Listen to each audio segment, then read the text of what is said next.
tentando engravidar há alguns anos e como eu não estava conseguindo, eu decidi pesquisar, procurar a clínica, né, de fertilização in vitro para ver se tinha alguma alteração, se eu tinha alguma infertilidade. Funciona passo a passo o processo da fertilização in vitro. O passo número 1 de uma fertilização in vitro é estimular a ovulação da mulher para que ela amadureça mais óvulos para que a gente possa selecionar o melhor óvulo daqueles que a gente selecionar, que a gente coletar, e aí colocar o espermatozoide dentro do óvulo, lá dentro do laboratório. Quais são os principais desafios enfrentados durante o tratamento? Nem sempre alguém que vai fazer um tratamento vai conseguir engravidar numa primeira tentativa e vai precisar tentar de novo. Então eu diria que o principal desafio dentro da reprodução humana é lidar com as emoções geradas pelos insucessos. E essas emoções, elas vêm pela dor de não conseguir, mas tudo aquilo que vem de pensamento dessas mulheres, né? Que é um sentimento de desvalia. Eu sou menos porque eu não consegui.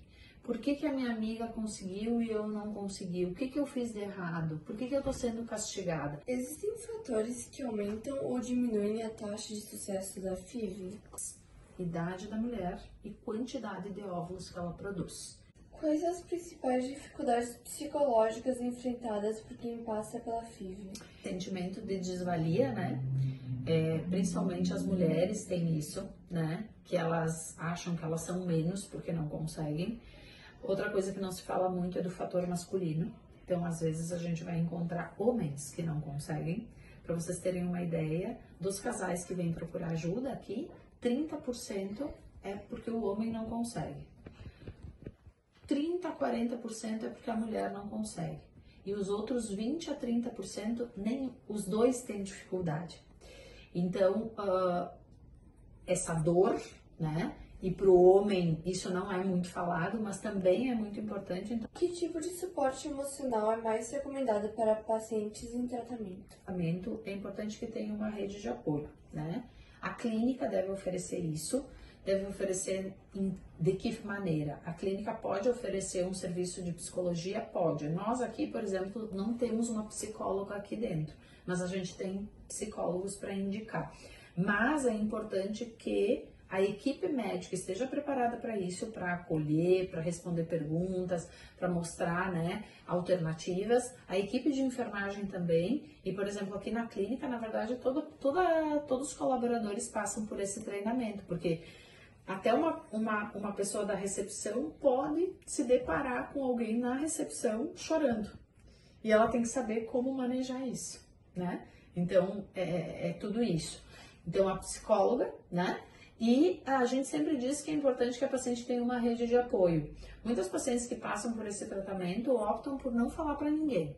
Eu não quero falar para ninguém. Por que não vai falar para ninguém? Porque eu não quero ter que dar explicação, porque eu não quero ter que justificar. Se não der certo, não quero ter que ficar explicando por que não deu certo. Por outro lado, o que a gente percebe? Que quando a paciente, o homem, tem com quem desabafar, pode ser que o fardo fique mais leve, que fique mais fácil de realizar o tratamento com um pouquinho menos de ansiedade. O que pode ser feito para tornar a FIV mais acessível?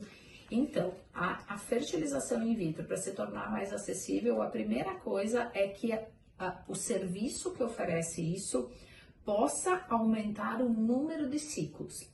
Se um serviço aumenta o número de ciclos, ele consegue eventualmente fazer compra de insumos com um valor mais barato. Então, aumentando o número de ciclos, a gente compra insumos numa quantidade maior e diminui o custo, né? Então, isso é uma situação. Tentar usar uma quantidade de medicamento menor para estimular a ovulação, entendendo que usar menos medicamento, o que pode acabar acarretando? Fazendo menos óvulos. Se tem menos óvulo, o que acontece? Eu seleciono menos, se eu seleciono menos, eu posso diminuir a chance de gravidez. Então, diminuir o uso de medicamento É uma alternativa para diminuir custo em paciente jovem, porque em paciente jovem ela tem mais óvulo de boa qualidade, eu posso ter um número menor. Eu posso também lançar a mão da própria ovodoação, porque no Brasil a ovodoação ela pode ser do tipo compartilhada, onde uma mulher que vai fazer fertilização é doadora de óvulos e também como benefício ela acaba tendo uma redução do seu custo do tratamento. Então as doadoras compartilhadas em geral fazem esse tipo de tratamento para conseguir ter uma redução no custo do tratamento. Quais são os principais avanços recentes na área da reprodução assistida? Perfeito. Então, hoje, o que a gente tem de mais moderno em reprodução assistida são as ferramentas de inteligência artificial aplicadas aos tratamentos. Hoje, a gente fala principalmente de duas ferramentas. Uma ferramenta que faz o acompanhamento do desenvolvimento dos embriões através de uma câmera time-lapse, parecida com essas de celular, né? Se tu botar em time-lapse no celular, ele vai ficar gravando, né? Tudo rapidinho, né? E por muito tempo, né? No intervalo, e vai ficar um vídeo curtinho. Hoje a gente tem isso, a gente diz que são incubadoras com sistema time-lapse. Então, e elas fazem uma leitura do grau de desenvolvimento desses embriões, minuto a minuto, hora a hora, dia a dia, e ela consegue, por análise, por inteligência artificial, nos fazer um comparativo. Por exemplo, se eu tiver 5 embriões, chegou no 5º dia, todos eles têm o mesmo aspecto, mas será que todos eles têm a mesma chance de se transformar num bebê? Porque, de novo, nem todo embrião vai virar um bebê. E quando a gente olha para ele, a gente não consegue dizer esse vai conseguir ser um bebê, se transformar num bebê ou não. São células, né? Então, hoje, o que a gente tem de ferramenta é o uso da inteligência artificial para conseguir nos dizer, olha, dentro disso aqui, a gente viu que apesar de todos os embriões terem a mesma qualidade no 5º dia de desenvolvimento, o embrião de número 2 é o único que tem chance de realmente evoluir e se formar um bebê. Qual que é o benefício disso? Se é o embrião número 2 que tem mais chance ou que tem chance de se formar um bebê e talvez o embrião de número 1, 3 e 4 não tenha chance, se eu colocar dentro do útero o 1, 3 e o 4, essa paciente vai colocar dentro do útero e ela não vai engravidar. E aí vem todas as considerações que eu acabei de fazer. Ela vai sofrer, ela vai achar que ela não é merecedora, ela não vai entender. Então, o uso da inteligência artificial hoje nos ajuda a entender qual é o embrião que tem realmente chance de se desenvolver e formar um bebê. A outra ferramenta é a ferramenta que a gente tem usado muito aqui, que é uma ferramenta que consegue fazer uma análise dos óvulos, né? Então, vamos pensar nas laranjas de novo. Aquela ecografia que eu mostrei para vocês ali tinha uns 6 folículos. Eu vou ir lá e eu vou retirar esses 6 folículos. Essa mulher, quando eu retiro os óvulos dela, eu só vejo o óvulo no microscópio. Mas será que aquele óvulo tem uma chance de formar um bebê? Ou não tem uma chance de formar um bebê, né? Então, a gente coloca aquilo ali e a inteligência artificial utiliza de imagens num banco de dados e me diz, esse óvulo tem chance de 20% só de formar um bebê. Esse óvulo tem chance de 70% de formar um bebê. Então, a gente pode selecionar, por exemplo, a paciente coletou óvulo e diz assim, eu vou guardar, mas eu só vou usar esses óvulos daqui 5 anos. Opa! Mas aí eu olhei aqueles óvulos, eles não têm uma grande chance. O que eu vou dizer para ela? Olha só, para tu ficar mais segura, é melhor fazer mais uma coleta, porque daí tu vai ter mais certeza que a gente vai conseguir, né? Então, eu diria que hoje os principais avanços dentro da medicina reprodutiva é o uso da inteligência artificial para poder conhecer qual é o real potencial de um óvulo realmente nos dar a chance de formar um bebê. Eu acho que é importante a gente abrir um parênteses aqui, porque às vezes quando a gente pensa em tecnologia, em avanços na medicina, a gente pode imaginar coisas do tipo, né, formar um bebê, o olho, isso não existe. Isso não existe, isso é uma coisa que não acontece, né? Então, mas o que a gente tem hoje realmente de muito moderno é o uso da inteligência artificial para nos ajudar a ter melhores resultados. Como o estresse e a saúde emocional do paciente influenciam no tratamento? Então, no tratamento eu diria o seguinte, de uma forma objetiva, o estresse ele vai provocar muitos erros na condução do tratamento. Então, o que a gente vê? Por exemplo, pacientes que estão muito ansiosas, muito estressadas, elas erram muito mais medicação, elas esquecem muito mais medicação, elas tomam condutas erradas durante o tratamento.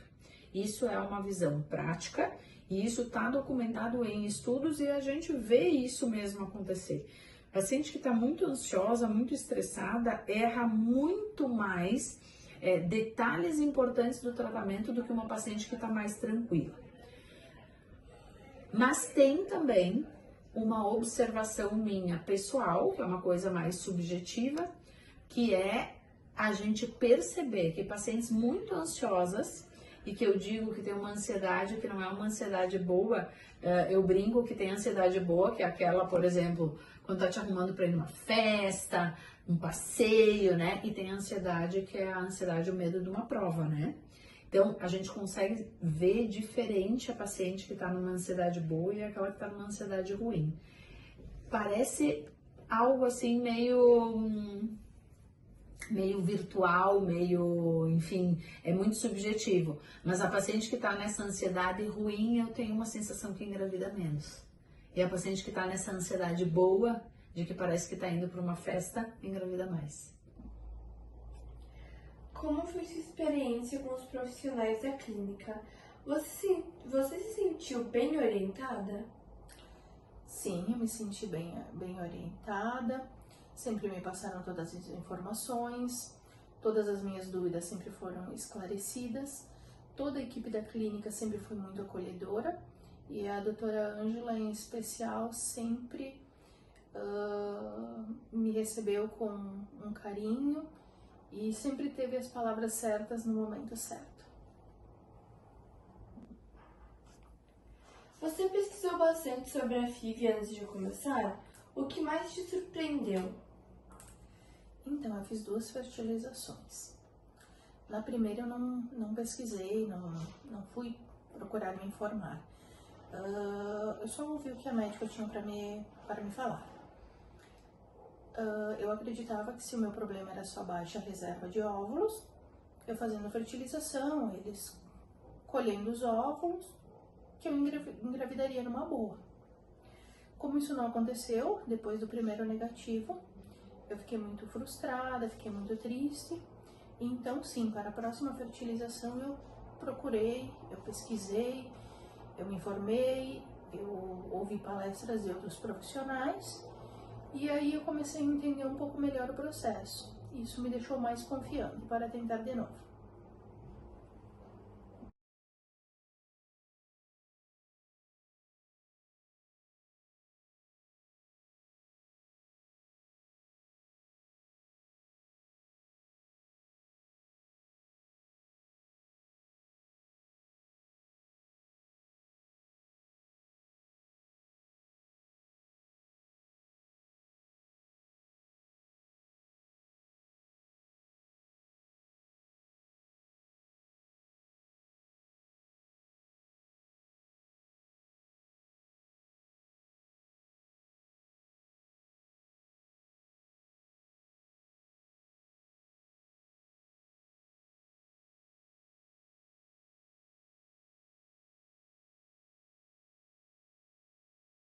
Então, assim, a paciente, depois de passar todo o tratamento, estímulo hormonal com a parte clínica, ela toma as medicações certinhas, conforme a ovulação dela, e a gente tem um dia certo para fazer a aspiração dos óvulos. Dos óvulos, nesse dia dessa aspiração, essa aspiração é feita no centro cirúrgico, então, diretamente ligado para o laboratório, a gente tem uma janelinha, um test-room, que a gente já recebe esse material diretamente do centro cirúrgico para cá.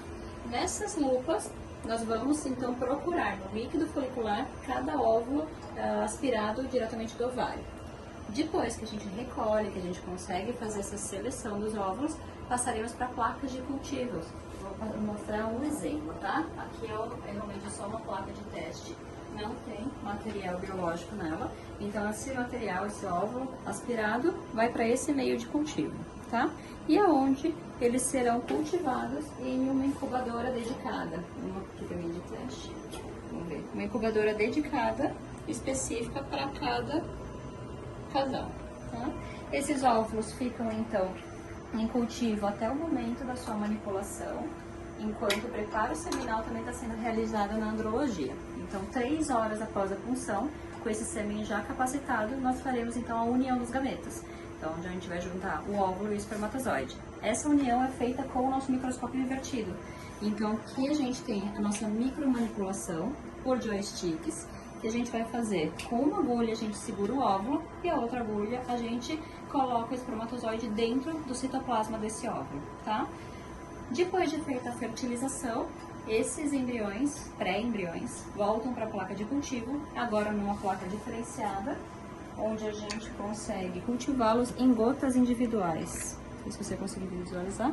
Então, cada gotinha nessas placas será cultivado um número restrito de embriões de cada casal.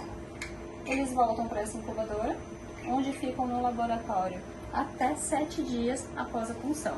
E aí a gente vai fazer o destino final desses embriões, que seria ou a transferência propriamente para o útero dessa paciente, se ela já estiver preparada para recebê-lo, ou o congelamento desses embriões para fazer em ciclo posterior. Então, o congelamento é feito por um kit, por um preparo específico para vitrificação, que a gente chama, onde esses embriões são armazenados da mesma qualidade, né, armazenados nessa classificação que eles se apresentam no dia, e se mantém nesse mesmo aspecto até o momento da transferência. No momento da transferência, quando essa paciente estiver pronta para receber esses embriões, nós fazemos então o descongelamento, que é realmente expor a temperatura de 37 graus do corpo humano com também um preparo específico, 2 horas antes da gente conseguir colocar diretamente no útero. Na transferência, é um procedimento bem mais simples do que uma aspiração, não precisa de sedação, só realmente um preparo endometrial. E aí a gente vai fazer a colocação desse embrião diretamente no útero da paciente. E aí só esperar o beta, 12 dias depois da transferência.